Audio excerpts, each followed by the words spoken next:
Hi, it's Mary Louise, and welcome to the Cricut family.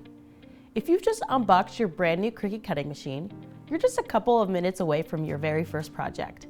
Today, I will walk you through setting up a Cricut Joy Extra, but the process is the exact same for the Cricut Maker, Explore, and Joy. All right, let's get your machine set up. The first thing we'll want to do is open this envelope that comes with your machine. We've got a couple sheets of material here, and this card. Our first step is to head to this URL on a connected device, either by typing the URL in your browser or scanning the QR code on a tablet or phone. From here, you will be prompted to download Design Space. Make sure your device is plugged in and turned on. For a faster setup process, head into your computer settings and connect your machine to your laptop via Bluetooth first.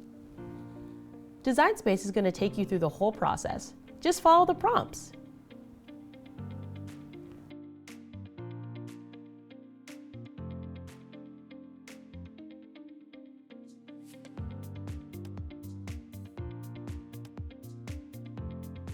Okay, we're set up now.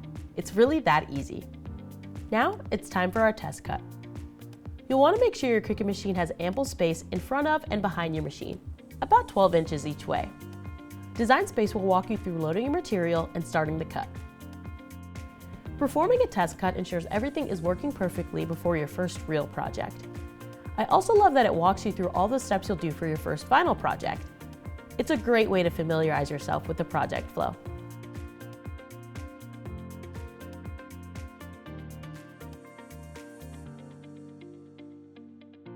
There we go, your new Cricut machine's first cut.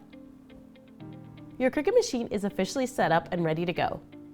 If you're looking for project inspiration, we have a bunch of great beginner-focused tutorials here on our channel that will walk you through step by step.